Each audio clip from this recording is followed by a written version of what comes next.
Start with what we today usually assume to be the implicit worldview.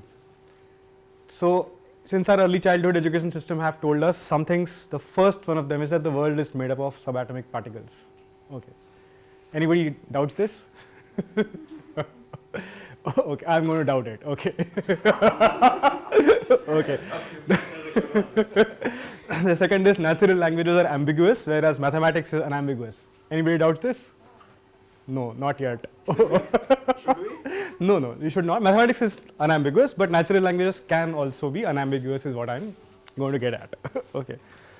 The third is there is a dependency hierarchy of disciplines of knowledge, where fundamental disciplines provide primitives that make up the derived disciplines. Means on mathematics depends physics, on which depends chemistry, on which depends biology, psychology depends on biology, social sciences depend on psychology, and humanities depend on social sciences. This is typically what the modern academia thinks of the knowledge system to be. More or less everybody agrees with this? Okay, I'm going to doubt this also. Okay, okay, but we'll start here. So this is a friendlier audience than I thought, so that's why I did not start with objecting. I started with stating it first. Okay. So this worldview was not always the default. Okay, so this actually comes from two philosophers, particularly this hierarchy of disciplines. So these guys sort of said that the reality is layered this way from atoms onwards to humans and societies, and that's why sciences must also be layered like this. And this is called reductionism, that you can reduce large social systemic behaviors into primitives going back to atoms. Now this has been challenged in the West. This is not totally accepted. In the last 50 years, great philosophers, physicists, Nobel laureate like Philip Anderson have doubted it. So there are, first objection is multiple realizability. So octopus have pain, humans also have pain, but the mechanism of how that pain happens is physically uncomparable. How octopus, what happens in the nervous system of an octopus, which does not have a brain, and what happens in humans is completely different, but both of them are pain. They respond similarly. So the emergent phenomena cannot be fully explained by what happens in the systems that, primitive systems that build them. And 5 names I've taken. This presentation is available online, I'll share. So you don't have to take detailed notes, but anybody who's interested in the area, these are the 5 philosophers you should look at who object to, philosophers and physicists also, some of them. Why reductionism is not fully true. Now, is there a discipline which can serve as a basis for studying other disciplines without requiring reducing phenomena into its own primitives? And to some degree, the answer is mathematics. Mathematics does that for pure sciences. It is special because it does not force any ontological primitives on us. So he used the word ontology.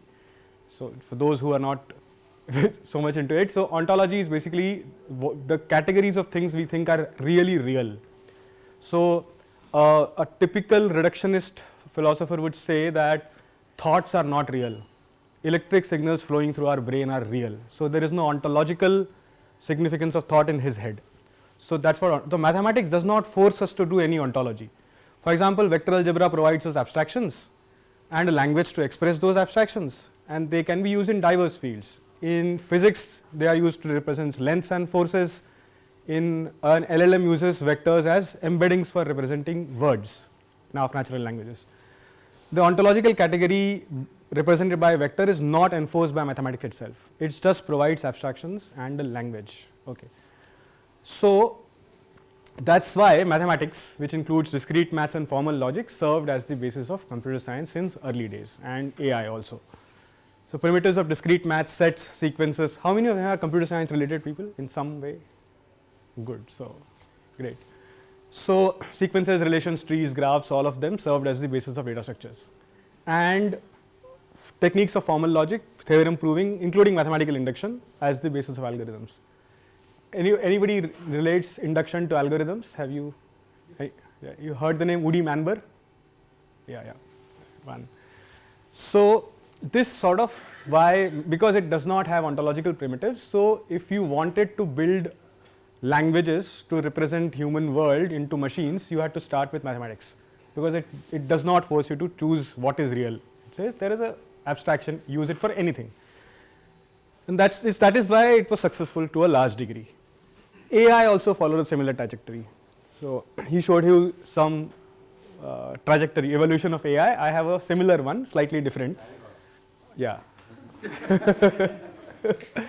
So the first AI winter, there were early attempts, Minsky, etc., which did not succeed too much.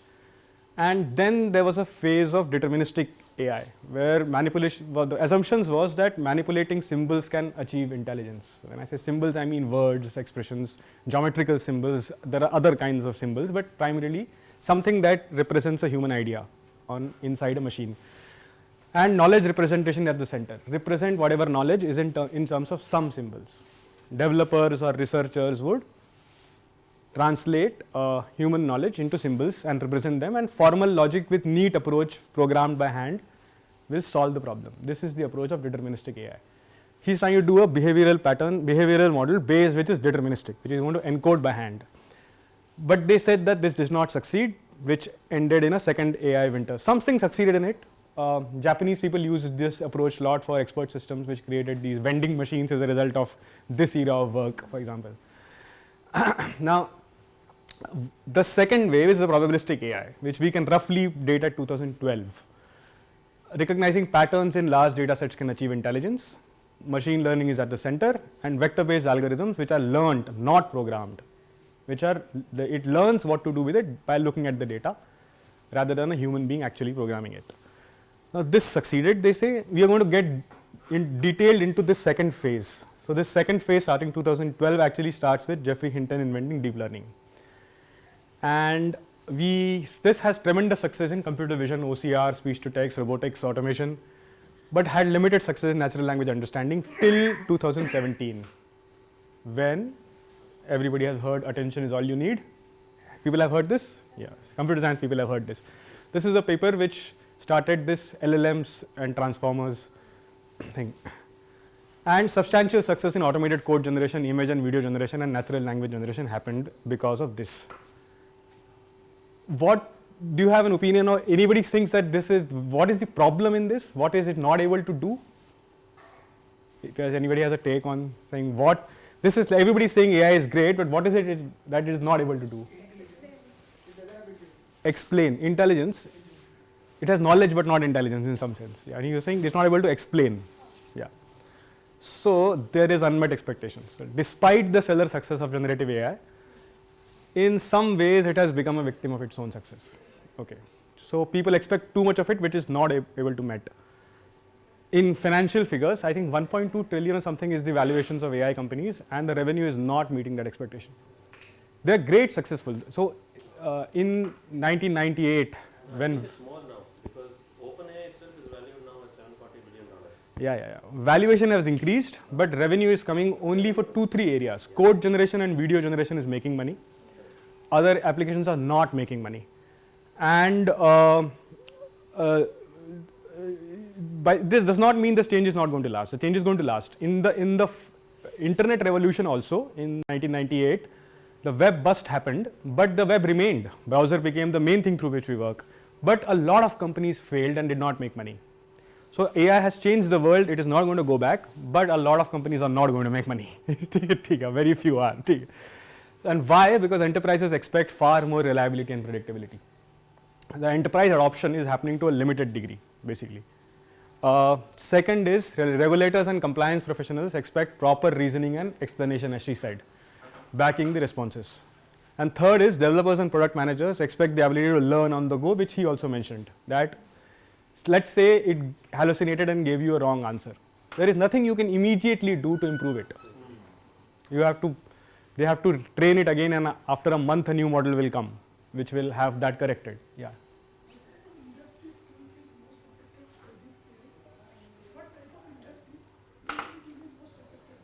By the unmet expectations. And all enterprises are going to, you take a banking. Now they are trying to use for customer support banking, right? But they have abandoned now, because now the regulator is saying that a response that a chatbot on your site gives, if it gives you a wrong information, there is a compliance which comes from the government. So wherever there is a compliance involved, are the very wary of using it. There is a case in US where a lawyer lost his license because he submitted something to the code produced by ChatGPT. So this is already happening, right? Wherever compliance and liability is there, that is going to get most affected. Now, but even after these unmet expectations, the success of LLMs have shown us something very important. There is something latent in the structure of natural languages that helps machines perform cognitive tasks and communicate about the real world. Okay, it is basically a model which is a language model. It has learned the patterns of how language is used for communicating knowledge. They have fed conversations between people, and from just observing that, a learning system has learned to do so many cognitive tasks. So there has to be something in the natural language structure because of which it naturally happens. Though we don't explicitly know it, it is in that vector-based algorithms happening inside the transformers. We don't explicitly know it. Now, it is doing something which a symbolic formal logic could not do, and which the vector-based representations can do, but not in a reliable, explainable and easily teachable way. So what is it about? So this brings us to the question that what is it about the natural languages that is able to express reality better than vector-based representations and reason about it better than formal logic? I want to wait on this slide a little bit till people absorb it. So we can talk to each other, I can express ideas, emotions, how I feel, so many complex things about the real world in a natural language, just by a few words, and you get it. In your head it is reproduced, which is so hard to be done either in formal logic or by vector-based methods. So there has to be something in it about natural language related to the world. And this is a question which is outside of the realm of computer science. It has philosophy in it, it has linguistics, and it's an interdisciplinary question. And so far, the Western philosophical tradition has been deeply mined to answer this question since the 50s. Marvin Minsky, starting with the father of AI, John von Neumann, lot of computer scientists were people who were involved with Western philosophy, who read Plato, who had read Kant, but very few attempts in this direction has happened using two more knowledge systems, Indian and Chinese. So there is a huge Chinese system of logic, which now I think they are using in their systems. In fact, there is some connection between their DeepSeek and traditional Chinese logic, and very few from Indian knowledge system side. So my company's attempt, AcquiredLang is what we call it, it is not yet launched. We spent around 8 years researching this, to answer this question. Research startup which attempted to answer this question in depth, and we have taken inspiration from two traditional Indian sciences, Navya-Nyaya and Vyaakarana. And so rest of this presentation is going to give a glimpse of the principles from these sciences useful in computer science and AI.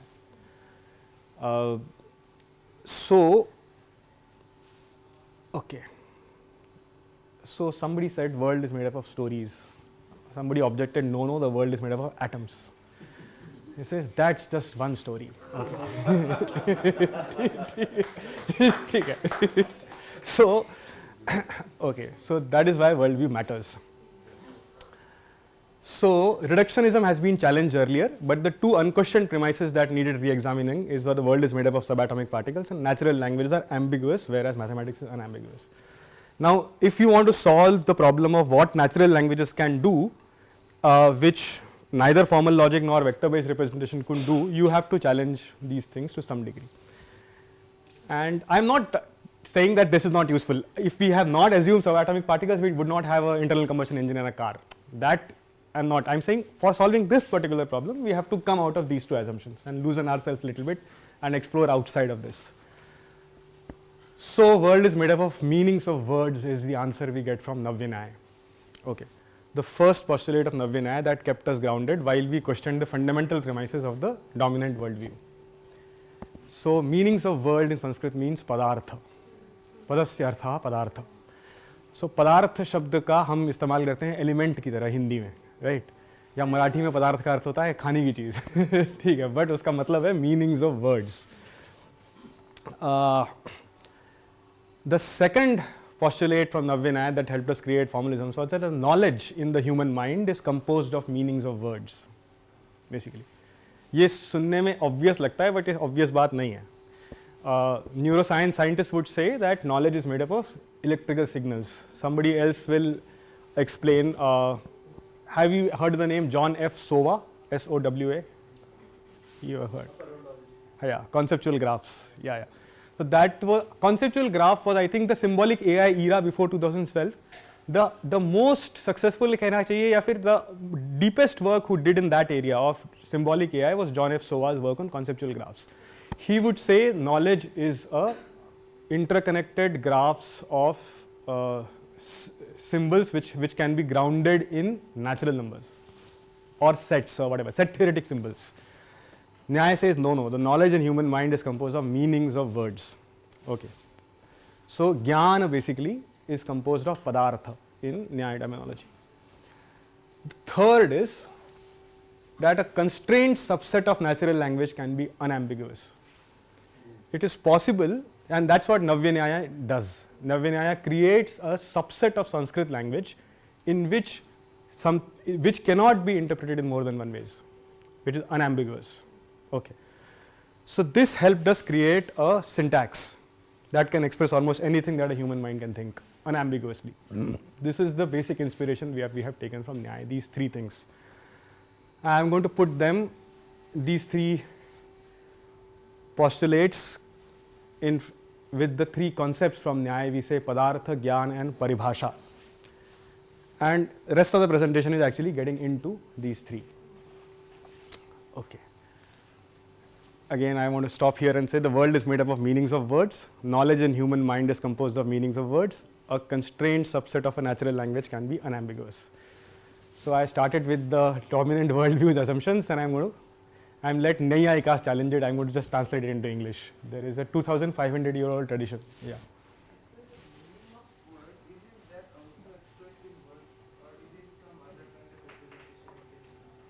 I didn't get to.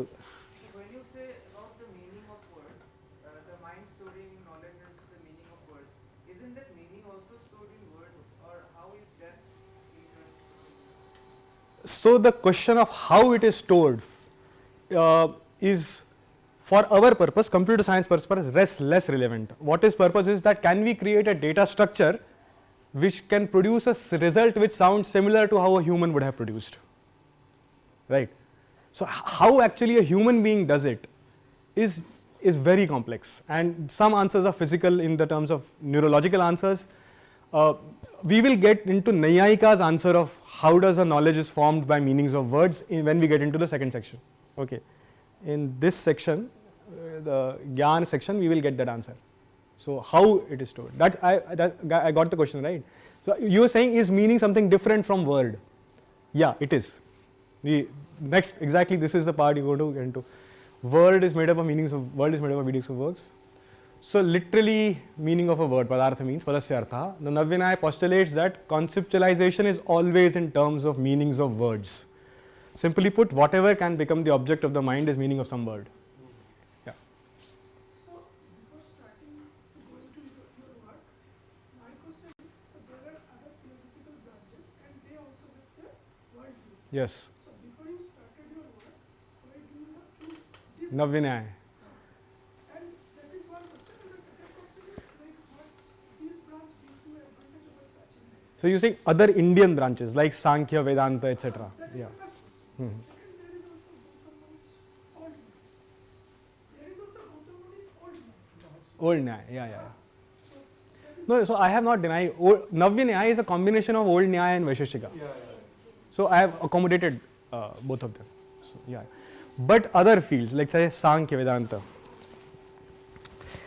I typically answer this question by saying, imagine a 3x2 matrix. Okay. The three layers are Adhibhautik, Adhidaivik and Adhyatmik. Have you heard these words?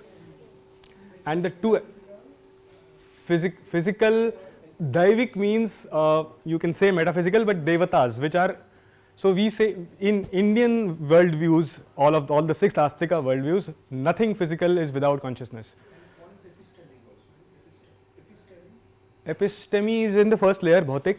So if I may intervene, sorry, if you can finish, then we can have a round of discussion. No, I will answer that question, that particular question. So Adi Bhautik, Adi Daivik and Adhyatmik is basically physical, you can say mental and spiritual is what. And the two axes are Ishwarvadi and Nirishwarvadi, that who assume there is an Ishwara or power which translates, and the other is Nirishwarvadi. You can put 6 darshanas into these 6 boxes. Adhyatmik Ishwarvadi is Vedanta, Adhyatmik Nirishwarvadi is Mimamsa. Adhidhaivik Ishwarvadi is Yoga, Adhidhaivik Nirishwarvadi is Sankhya, and the Bhautik Ishwarvadi is Nyaya and Nirishwarvadi is Vaisheshik. And Navya-Nyaya combines these two into one. And because I had to make a computer language which was useful in the physical world, I chose Navya-Nyaya. Basically. So, Just to, I would like you to finish and then we'll have a detailed discussion. Okay. Because we want to hear first. If you can please okay. That conceptualization is always in terms of meanings of words. Net Block, right? Yeah. Net Block is a philosopher, this is a very famous Google talk you can find, I think 2017 or something, which gets into conceptualization and what happens. So human nervous system by modern science also takes 128 milliseconds to form a concept, which is 1/8 of a second, pretty large time. So when I see a tree, for the word tree to emerge in my head connecting that idea is what we call conceptualization. And this is a postulate that when the conceptualization process ends, we have a clear word for the experience phenomena that we have, basically. And this is a Prashastapada's line, Padarthanam astitvam atsitva abhidheyatva jnayatvani. So all padarthas have these 3 properties: existence, nameabilities and knowability, which basically means that phenomena, meaning and word. Words in natural language, meanings in human mind, and the phenomena. This represents the phenomena semantically, syntactically, this represents semantically. And what we have done is AcquiredLang emulates words and meanings, formalizing both of them as data structures. That is our research. That what is the structure of meaning and what is the structure of expressions of natural languages. We have derived from that and created 2 formalisms and data structures. Now Sapta Padartha, 7 types of meanings. Yeah, this is automatically moving, I think. This something. This is okay. So meanings of all words fall under one of 7 categories. This is another assumption of Navya-Nyaya, that anything that you can, any word actually can means. This is a line from Annam Bhatta, Dravya Guna Karma Samanya Vishesha Samavaya Abhavaha Sapta Padarthaha. She must have read it. Yeah. Sanskrit people, anybody who is in Sanskrit apart from her? Yeah. So this, okay. So Dravya Guna Karma Samanya Vishesha Samavaya Abhava. And then there are further down categorizations of that. There are 9 Dravyas, 24 Gunas, 5 Karmas and all of that. Now what it does is that Dravya is a phenomena that has properties and can engage in an activity. That is the definition of a Dravya. And there are interdependent definitions. Gun is of any property a Dravya can have, and Karma is an activity a Dravya can engage in.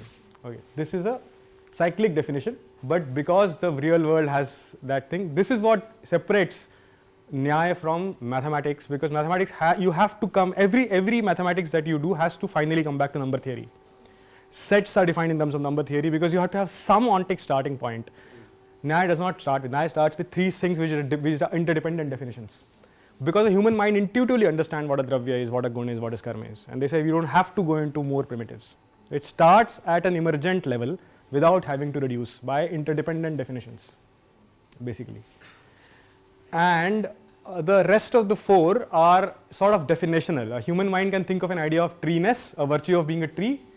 Tree is a Dravya, but treeness is a Samanya. Similarly, Vishesh, Samvaya, Abhav are sort of definitional categories which are not real world things, but which your human mind can think. So they are called Sattavan Padartha. They have truthness, first 3, and they are called Asat Padarthas, which helps us make sense of reality, mentally make sense. So I'm not going into detail of this hierarchy, this ontology. This hierarchy is a large thing, and it's going to take a lot of time to. My purpose here today is to give a feeling. So we're going to get a little bit more into Dravya and Guna. So there are 2 types of Dravyas, Murta Dravya and Amurta Dravya. You can say they are tangible and intangible. So Prithvi, Jal, Tej, Vayu and Man. Why is Man a Murta? We will come to that if somebody wants to get into. I'm not getting into this presentation. But they are some things which, because Vaisheshika was started by Kanad, who was the atom. You must have heard the name Kanad in the context of atom. So they say that all these 5 have atoms, Kanas, by which Prithvi, Jal, Tej, Vayu are made. These are physical things. This is the part from which the Western worldview sort of, not, so I should not call it Western, I should call it post-Newtonian Western worldview, assumes this to be the primitives on which everything is built, without the mana, by the way. So, but there are amurt dravyas, means things which can have properties and which can engage in activities. Dik, Kal, Akash and Atma, which is space, time, ether and consciousness. Ether is a bad translation, I did not have a translation. Akash is something which is a substratum of shabd, sound. So you can think of a word in your head, you have not pronounced it. So it's not an airwave. So what space does it exist in? That space is called Akash. You can think of it like a frequency domain in mathematics, right? It's an abstract domain, but it's a dravya, it has properties. So dik, Kal, space also has properties. Kal also has properties, and consciousness also, according to Nyaya, has properties, unlike Vedanta, which says that it is nirgun. So often translated as substance, but does not do justice to it, because unlike substances, dravya cover both tangible and intangible entities. Okay. Now gunas. So there are 24 gunas. So whatever the human mind can perceive as a property of a tangible or intangible entity is covered under guna. Okay. The first set is Rupa, Rasa, Gandha, Sparsha, Shabda, which is basically the gunas of the Murta dravyas. So you can, whatever you can smell is Prithvi, basically. So they say that agarbatti ka smell aa raha hai, to agarbatti ka धुआं vayu hai kya? Vayu bhi hai, lekin because the smell is there is Prithvi. Without the Prithvi, only water vapor will not have smell. So that is how they think about the Murta dravyas, and all of this was meant for a 8-year-old kid to learn. That's what Navya-Nyaya was taught to. That when you look at the world, your sensory perception, you can perceive Rupa, Rasa, Gandha, Sparsha and Shabd, and that is how you recognize the Murta dravyas, basically. To have Ras, you need water, Jala. To have Gandha, you need Prithvi. To have Rupa, you need Tej. For Sparsha, you need Vayu, which is a very, because Vayu has Sparsha. You can touch the air. Okay. Only sparsha. Vayu has only sparsha. Only a sparsha, yeah. And Vayu does not have Rupa, Rasa, Gandha, and it has only sparsha. Akash has Shabda, basically. The next set of gunas are Sankhya, Parimana, Prithakatva, Sanyog and Vibhaga. Sankhya is number. So number is looked at not as a number line 0 to -1, but looked as a property. So, and why is looked at properties? That let us say in a parking lot 5 cars are parked. So 5 is the Sankhya, which is the property of this dravya of cars. Okay. Now let us say there are only, if somebody asks me a question, are there 2 cars in the parking lot? The answer is yes, because 2ness as a Sankhya implies 5ness.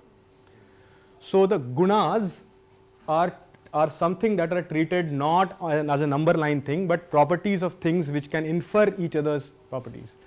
Pariman is something which is a volume or something which is measurable, not just volume, anything which is a real number kind of measurement. Sankhya is always integer. And by the way, 0 is not a Sankhya. 1 and onwards is called Sankhya. Prithakatva, Sanyog, Vibhag, we are not getting into it, but basically it is 2 things are in contact with each other, is actually property of those 2 things. That is how it is dealt with, basically. And the thing to look at it, that the basic difference between this is that whatever human mind can perceive as a property. So being in contact is perceived as a property by the mind. Paratva, Aparatva, Gurut, Ravatva, Snehatva. I am going to quickly go through this. Paratva and Aparatva are being in front or back in a sequence. And the Paratva and Aparatva can be spatial or temporal. So I can say something that happened yesterday is para compared to something that happened today.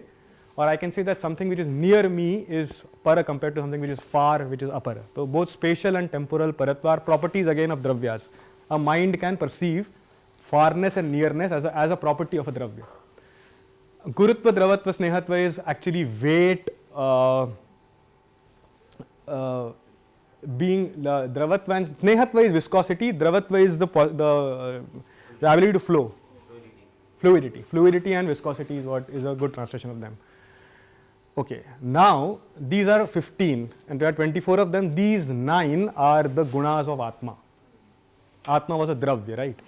So they are jnana, sukha, dukha, ichha, dvesh, prayatna, dharma, adharma and sanskar. Now dharma and adharma is a typically Navya-Nyaya's terminology. You can understand them as pap and punya. Okay. And I have not constructed a whole detailed graph of it, but you can think of jnana is cognition that happens. We have a section for jnana. We are going to get in detail into jnana. But sukha and dukha everybody understands. Pleasant sensation, unpleasant sentences. Repetition of sukh causes ichha. When you eat a gulab jamun, you felt good, now you have ichha of eating gulab jamun again after you have finished the first one. Repeated dukh causes dvesh. Something, a person whenever he talks to you hurts you, you don't want to talk to him, you have dvesh towards that person. And prayatna, whatever your atma wants to do, consciousness wants to do, is triggered by either ichha or dvesh. Ichha triggers prayatna, dvesh also triggers prayatna. Okay. And when you have jnana, cognition, it creates an imprint on you which remains in memory. That memory is called sanskar. Okay. So jnana is cognition, sanskar is stored knowledge, basically. The way jnana leaves an imprint of sanskar, prayatna leaves an imprint of pap and punya, dharma and adharma. So you did some action. If it hurts some other consciousness, it subtly has a negative impact on your own atma, which is called adharma. If you make somebody else happy, it has a positive impact on your atma, which is called dharma or punya. So these are the 9 things that happen inside the consciousness according to Navya-Nyaya. Can you think of anything else which is not covered by this? Not 9, Ashta Vishesh Guna. Because Sanskar is also of other things. Yeah. in Nyaya Vaisheshik, Dharma और Adharma को अदृष्ट के Adrishta roop mein dekhte hain. Adrishta was what I am saying. Ashta Vishesh Guna. Yeah. So dharma and adharma are, so this is Annam Bhatta's listing is 9. Before that the listing was 8. Yeah, I agree. Now you can argue over, but all of them are covered. Dharma dharmas together called adrishta earlier. Now they are split into 2. Okay. So you can think of anything that happens inside you which is not covered by these 9. How would you classify intuition or instinct? So it's a kind of jnana, because it is conceptual. Jnana is the definition of jnana compared to others. Jnana is conceptual in terms of words. So we will come to intuition. I have a slide in which when you get to jnana, it will get sense of. It is basically because of some earlier sanskar you already have, memory, a combination gets created, right? But it is again in the form of concepts, which is jnana. Dvesh. So Man, Murta and Atma. yeah, we will. Holding it till for the Achha, you want to? So I'll answer that question. So man and atma. Man is an instrument of knowledge. Atma is the receiver of knowledge, the one which has the knowledge. In Nyaya, this is Nyaya model, which is different from Yoga and Sankhya. People have their own different definitions. Let's not confuse that. So in Navya-Nyaya, your attention is called man. So I looked at this bag, my man went there, and because of that my atma has the jnana of that bag, is how they put it. Now I sitting here, I remember something in Bombay, my man went to Bombay. So man bhatakta hai kehte na, that comes from this. Okay. Now when I eat something and my man is on my tongue, I really perceive the taste. But I am thinking of something, my man is on where my thoughts are, and I am not fully perceiving, because the man is the instrument of knowledge. And the man is like a parmanu, because all parmanus are what in Navya-Nyaya called parimandalakar, S orbital, dense in the center, rarefied as you go away. So पृथ्वी के परमाणु भी ऐसे होते हैं और मन भी परमाणु रूप है कि it concentrates at place and then it gets rarefied. So attention is like a parmanu. So it is an instrument which projects on the atma the knowledge. And when you are awake, the man is in connection with atma. When you are sleeping but dreaming, then the man operates on the sanskar within the atma, and from the sanskar creates a dream. And when you are in deep sleep, the man disconnects from the atma. That is the relation between man and atma in Navya-Nyaya. Okay. Okay. So different dravya can possess different guna. The last 9 are the guna of atma. Okay, we are going to go next. So thus the Padartha provides us an ontology. So we are going to skip the rest of it. Karma वगैरह मैं नहीं घुस रहा हूँ अभी, because the purpose is to give a glimpse of how the Padartha hierarchy provides a place for all kinds of concepts that a human mind can think. In modern worldview, such an attempt would be called an ontology. Just the exhaustiveness of it has evolved over 2500 years, where the scholars kept adding and rearranging the hierarchy to finally arrive at the current one. So it is so exhaustive that the traditional dictionaries, koshas, Shabda Kalpadrum is a Sanskrit kosha, Sanskrit to Sanskrit kosha, they have a Padartha Vibhag for every possible Sanskrit word, basically. We are going to come to, from Padartha, we are going to come to Jnana. Knowledge in the human mind is composed of meanings of words. Now, Jnana itself is a property of Atma in Navya-Nyaya. So, the ontology provides the basis for epistemology. It is often translated as knowledge, but in English language, knowledge can mean two different things: the act of knowing happening in the present moment, and the information stored in memory. We confusingly use the word knowledge in English language for both these things. Navya-Nyaya makes the distinction. The Gyan is Navya-Nyaya means the first of the two, the act of knowing. Therefore, cognition might be a better word for it. Okay. And Gyan is considered a gun of Atma, a property of consciousness. Navya-Nyaya treats information stored in memory separate from Gyan and calls it Sanskar, which is also a gun of Atma but different from Gyan. We covered it earlier. Now we are going to come to Smriti, Anubhav, Yathartha and Ayathartha. On the basis of how it is acquired, Gyan can be of two types, Smriti and Anubhav. That which is retrieved from Sanskar is called Smriti, and everything else which is newly acquired is called Anubhav. Okay, so cognition is happening. I can have cognition right now from memory, or I can perceive it by sense organs or by some other means. We can see what other means are there also. Also, on the basis of validity, Gyan can be divided as Yathartha and Ayathartha. Literally means as meant, Yatha Artha, as meant, and better translated as valid, which basically means that there is dark there and I saw something and I thought it's a human being, it's actually not, it's a pole, it's an invalid knowledge. Sensory perception but invalid. Yathartha literally means not as meant, that is invalid. Okay, so both Smriti and Anubhav can be Yathartha and Ayathartha. It's a 2 by 2 matrix basically. So you can have a Smriti of an Anubhav which was Ayathartha, and because of that, a Sanskar of a Ayathartha Anubhav from which you retrieve, it is Ayathartha Smriti.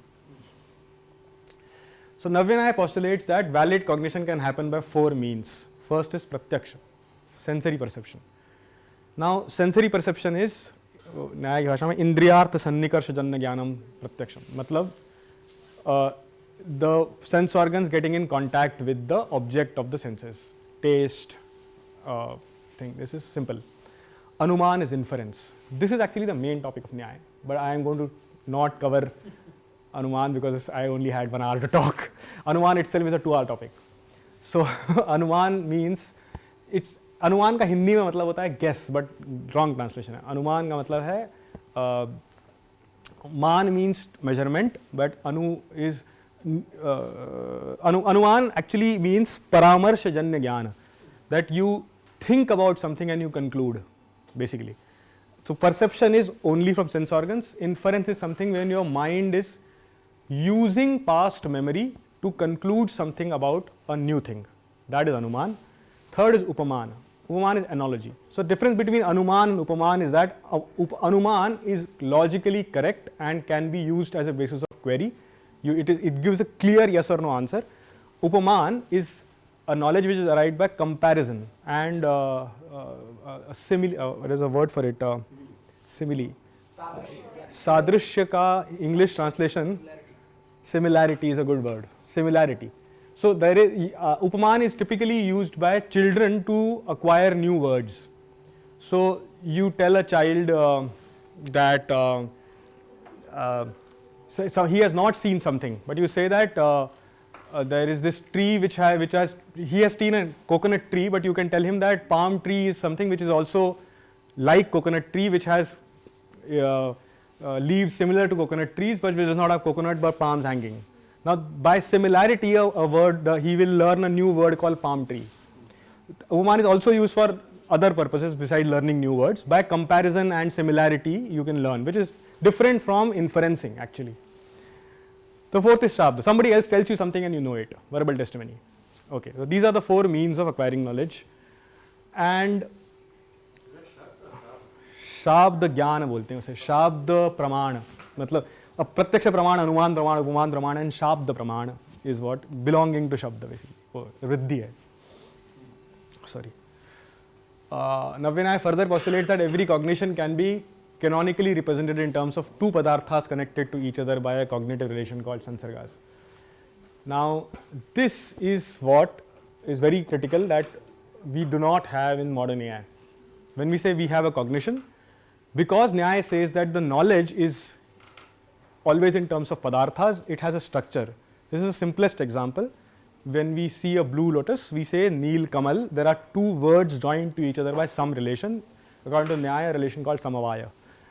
Now, there are conceptual names given to these things. We call Prakara, Sansarga, and Visheshya. There are two meanings of words related by a cognitive relation, and there is an arrow. Direction of the arrow is there. So, from where the arrow is coming is called Prakara, where it is ending is called Visheshya, because this is what specifies, that is what gets specified. So, when we say Neela Kamal, the meaning of the lotus is getting specified. The word blue is not getting specified. Okay. So, this is the structure of Jnana. Jnanakar कहते हैं इसे न्याय में. प्रकार, संसर्ग और विशेष्य. Shape of knowledge is how we call it. Okay. So, this is the summary of Jnana. Okay. Yeah, we are now going to come to Paribhasha. Yes, I didn't wait on that. It's skipping. So far we have covered world is made up of meanings of words. Knowledge in the human mind is composed of meanings of words. Now you come to a constrained subset of a natural language can be unambiguous. Okay. So Paribhasha, a constrained subset of a natural language. So again, wrongly translated definition. You say Paribhasha English, Hindi में लोग बोलते हैं इसका मतलब है definition नहीं है. So actually means refined language, Parishkrit Bhasha, a constrained subset of the Sanskrit language which cannot be interpreted in more than one way. Okay. And actually when we hit upon Paribhasha, that's when we realize that we actually can make a product out of it. We spent 3 years studying the Shastras, and there was a point when we hit upon actually descriptions of Paribhasha. We were using Paribhasha, but there was a time when we actually saw books written about Paribhasha. That's when we had theoretical grounding as saying now we can possibly make something on a computer which will work. ठीक है. Just to add, so that is why definition को भी परिभाषा कह सकते हैं. because it doesn't. Yeah, and I'm because हाँ. That's the only. Yes, yeah. ठीक है. Wrong नहीं कहना चाहिए. Semi right. Yeah. So Paribhasha is meant to unambiguously describe a given gyan. Right. Yeah. Yeah. So in the form of multiple padartha connected to each other by sansarga, forming a directed graph. For the computer science people, it is like a directed graph, so that is Paribhasha. I'm going to give. Can you go back to the last thing? Sorry, in the form of multiple padartha to each other by sansargas, forming a directed graph. I'm going to give an example. So an example of a Paribhasha. So let's take a Sanskrit sentence, Ramaha Gramam Gacchati. Everybody understands this sentence? Itna Sanskrit aata hai sabko. So Ramaha is Prathama Ekvachan. You remember? Prathama Ekvachan समझ में आता है नहीं आता है? हाँ पड़ेगा. Okay, ठीक है. Gramam is Dvitiya Ekvachan and Gacchati is a verb form, present tense Ekvachan, lat lagar कौन सा जो भी हाँ ठीक है. So Ram goes to a village is what it translates to. Now the Paribhasha for this Gyan, when I hear this sentence, the Gyan that happened in my head can be described in Navya-Nyaya Paribhasha as Ekatvavachinna Gramanishta Sanyoganukula Vyaparanukula Prayatnavan Ramaha. Okay. Which basically means that Ekatva se avachinna. So in English I wrote that Ram which makes the effort that causes an action that results in a contact with a village that is limited by oneness. Okay. Is what it translates to. So this is the Paribhasha. Now this can be, this is natural language, this is an unambiguously interpretable interpretation of it. And this is, I have shown it for a sentence. You can actually do a Paribhasha for perception. So I saw this bag, so this is a bag is the sentence which represents this knowledge. Now this is a ayam, it is a sarvanam, which does not represent the actual padartha. But there is something there and I associate bagness with it. So the bagness is the prakara, this is the visheshya, and they are related by Sansarga, again Samavaya in this case. So even sensory perception can be represented in Navya-Nyaya Paribhasha. Inference can be represented in Navya-Nyaya Paribhasha, Upaman can be, and this is an example of a Shabda representation of Paribhasha. Now, the features of Paribhasha, one of three. First feature is that it is well defined. Provides an exhaustive set of Sansargas, cognitive relations such as property, locus, cause, effect, limitation, indication, equivalence, distinction, etc.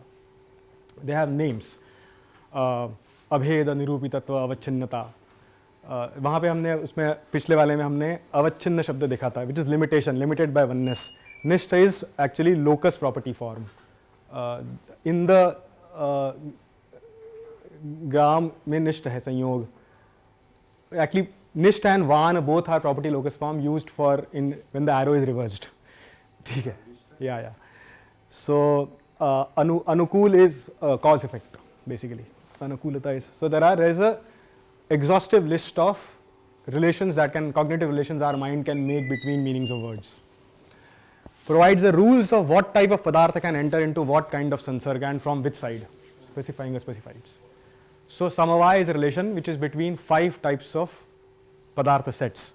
Guna guni, kriya kriyavan, jati vyakti, नित्य द्रव्य, अव्यय अवयवी, नित्य द्रव्य and विशेष. मैं नहीं जा रहा हूँ इसमें, this is a long list, but मुझे समझ में आएगी कितना जा सकते हैं. But there are rules of what type of पदार्थ can enter into what kind of संसर्ग with what object and from which side. Now this परिभाषा helps us formalize the notion of meaning of a word as a well defined object with a well defined behaviour.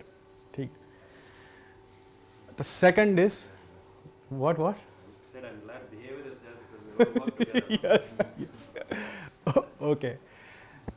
Now, second feature of Paribhasha, first being well defined, second it facilitates application of logic. Okay. Because Anuman is the most important thing that the Nyayikas do. So we intuitively know that a crimson car is a red vehicle, right? Simple example. Okay. Now the Paribhasha would translate a crimson car as a dravya having carness limited by crimsonness, and a dravya having vehicleness limited by redness. So I have written English Paribhasha. That is what we have invented. What we did was we created an English Paribhasha so that you can give a non-ambiguous translation of English sentences. That is our invention. So I am showing a demonstration of that a little bit. So a dravya having carness limited by crimsonness and vehicleness limited by redness. Now because vehicleness can be inferred from carness and redness can be inferred from crimsonness, hence the meaning of the two phrases can be compared for broadness and narrowness. And this idea of A-ness being inferred from B-ness is called Vyapti in Nyaya, basically. And translating meanings of phrases and sentences into Paribhasha helps find Vyapti between them. This is the basis of how logic can be applied for me. That is the second feature of Paribhasha. Okay, the third feature of Paribhasha is that it serves as language of comprehension. So the fourth praman of verbal testimony, acquiring knowledge from language, involves the process of comprehension, which is called Shabdabodh in Navya-Nyaya. In Karikavali there is this famous shloka called saying, भूल जाता हूँ यार. It's a very padadnyanam tu karanam dwaram tatra padarthadihi shabdabodham phalam tatra shaktidhi sahakarini. So it basically means that you must know the words for you to comprehend a sentence. All words in the sentence must be already known. That's padadnyanam tu karanam. Padadnyanam is essential. Dwaram tatra padarthadihi. The knowledge of the meanings of individual words is the intermediate process in comprehension. Individual words ke comprehension. Shabdabodham phalam tatra. This paribhasha, the entire graph coming together, is the result of comprehension. And shaktidhi sahakarini. Shakti means the ability of words to combine together to create a meaning. Basically, this fourth part is what humans naturally have, and more actually Shabda has Shakti. It hits the human and it invokes what is called in humans a pratibha. Pratibha means the ability to light up. Bha shabda se aata hai, bhasati se. So to light up something in your head, that's the ability that the Shabda has. So this Navya-Nyaya Shabdabodh describes the internal processes also and how to canonically represent them on paper also. So it postulates that meaning of a sentence is made up of meanings of constituent words. Further, there are laws of Shabdabodh. which describe which syntactic structure of Sanskrit language generates which kind of sansarga between participating padarthas. So Neela Kamal was a word in which Kamal is basically, it's a samas which is tatpurush, shashti tatpurush, नहीं षष्ठी नहीं, कौन सा नहीं, कर्मधारय है, नील कमल ना, कर्मधारय है, तो basically कर्मधारय नहीं है, विशेषण विशेष वाला तत्पुरुष का ही कैटेगरी है कोई, हाँ, which तो तत्पुरुष is a syntactic structure which means that the second word is the visheshya, first word is the prakara. There are so the न्याय word for it is prakar. विशेषण विशेष्य में वो कहते हैं कि प्रकार is the Navya-Nyaya terminology for it. तो the syntactic structure में which will create what sansargas is well defined. There are laws of comprehension of Sanskrit language, and there was a great guy with the Bhattacharya surname, Gadadhar Bhattacharya, with Pattiva. I think there is some connection. You also from some Navadvip connection, right? So Vitpattivad is a book written by Gadadhar Bhattacharya in 18th century, which elaborates rules for comprehending every possible Sanskrit utterance in a graph of submeanings. He actually wrote this book. It's a Vada Grantha. It sort of very tough. Yeah, the Nyaya and Vyakaran. So I have been talking all Nyaya, but there are subtly I have used some Vyakaran concepts in between, which I have not explicitly said. So this is the book when I got in my hand, I said, now I have a product. We can actually make a product. So we took inspiration from Vitpattivada and did it for English language structure. That what can we do with English language and translate it into a paribhasha. So these are the features of paribhasha. Okay, so now that we have covered this, So what does it mean for AI? So Navya-Nyaya can help us think of new abstractions and formalisms useful in AI and computer science in general, beyond the usual objects, arrays, sets, vectors, functions, procedures, etc. Right? Fields. Now Padartha and Paribhasha are examples of such formalisms which are amenable to application of logic, like the symbols of deterministic AI, and still possess some bit of amorphousness offered by probabilistic AI. Okay. Now that is what we have done. So I am not showing my work yet. I get to launch. When I launch, I will share and it will be known. This is inspiration. I'm going to come back to thank you. Also, there is an appendix to this presentation. If anybody is interested in really learning this, there are two things you should do. First is learn Sanskrit. There is no alternative. You can. You can't learn physics without learning language and mathematics. It is similar to that. You can't work Navya-Nyaya, Vaisheshik, even Vedanta, etc. without learning Sanskrit. Second is read fundamental books. There is a list of English books and Hindi books which I have given. This presentation is online, you can scan later on. So this is a book I recommend for starting learning Sanskrit for science and engineering kind of people. It's called Karavalamban. V. Srinidhi is a friend of ours. We don't get any commission. I'm just saying. It's no marketing. But this is this is really a book which is meant for, because he was a computer. One of them is a computer scientist. Another one was a computer background. Another one is a doctor, medical college. Yeah. So they have written for modern people a book for learning Sanskrit. Karavalambanam. What? They also have a course. It's a very costly course. I think 40,000 rupees a year or something. But it's the best. Marketing, yeah? Yeah, why not? It's okay. Yeah, it's not. But I recommend this for anybody who comes from a scientific background and want to learn Sanskrit. Second is I have a 4-page, 8 people's descriptions with some background of what are the granthas from which other inspirations can be drawn. I drew only 2% of what Navya-Nyaya and Vyakaran offers. There is so many things there from which to learn. Okay, so the first is Panini, the first and probably the only formal grammar of a natural language, articulated using 6 types of rules. The BNF form has 3 types of rules, the computer science BNF form. There are 6 types of rules in Panini, 3 of which are the same as the 3 types of BNF. The other 3 types are rules which are looked at. Basically, we should look at it. I have not done this work, but there are people who are doing this. There are semantics included in it, not just syntax. Now, Akshapad Gautam, who wrote the Prachin Nyaya Sutra, somebody asked about Prachin Nyaya. Earliest formalizing of epistemology and logic in Indian tradition, and the Panchavaya Vakya, the 5-step process hota hai inference ka, he invented that. Then there is Kanad, who provides the formal ontology. This ontology of 7 categories, Kanad started it with 6 categories without the abhava, and it later evolved into this 7. Mahabhashya, Patanjali. Patanjali is known for Yoga Sutras, but his biggest book is Mahabhashya. Mahabhashya is probably the biggest book in the world. It is for the 3000, possibly, yeah, more than Mahabharata. Mahabhashya is bigger than Mahabharata. Mahabhashya is bigger than Mahabharata. Kya? Our first reaction is we need the data set. So, basically the Panini's sutras are 3,959 sutras, aphorisms of Panini. On every sutra there is 4 to 5 paged commentary in the Mahabhashya. So it's really big. And one of the things we took from Patanjali, his vakya is that Karakanam pravritti vishesha kriya. What is an activity?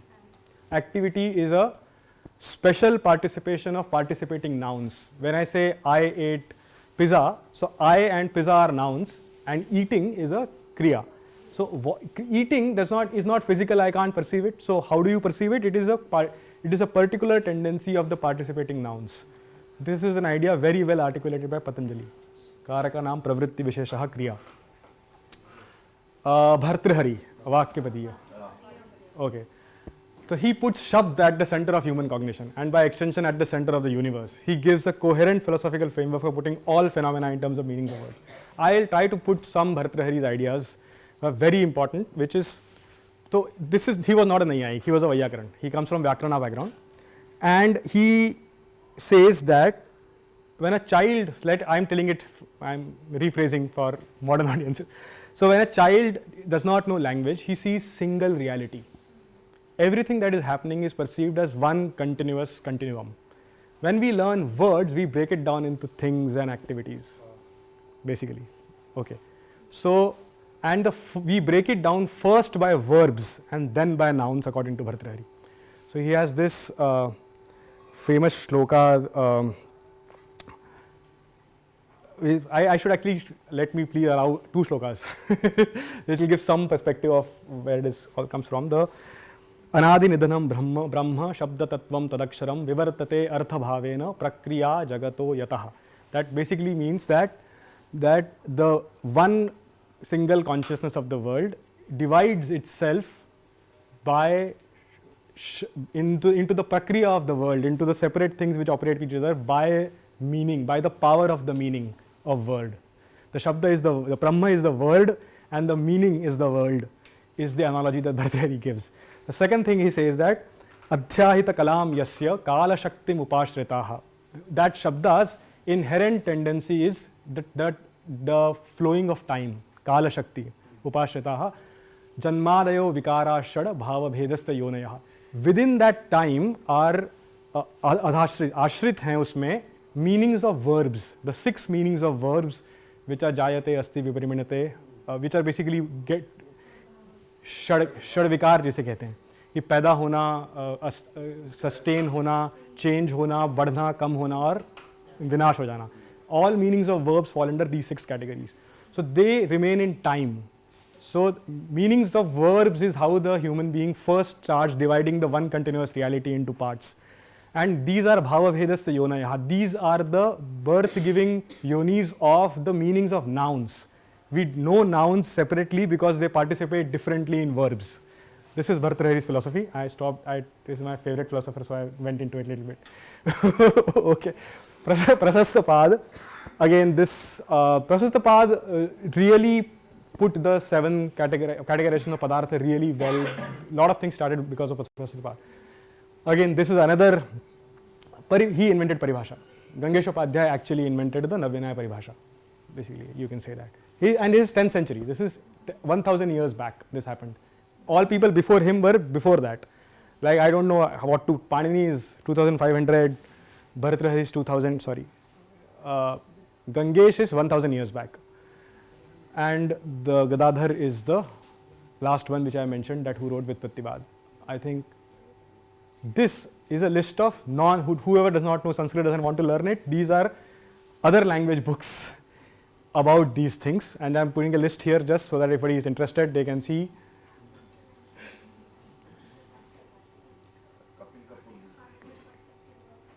80% Bengalis. Right. And South Indians, Kunjuni Raja, few South Indians, but so Bengal was the place where Navya-Nyaya got developed. Navadvip is where Navya-Nyaya got lot of developed, basically. I think that's it. Thank you. You can scan to download this presentation. And questions.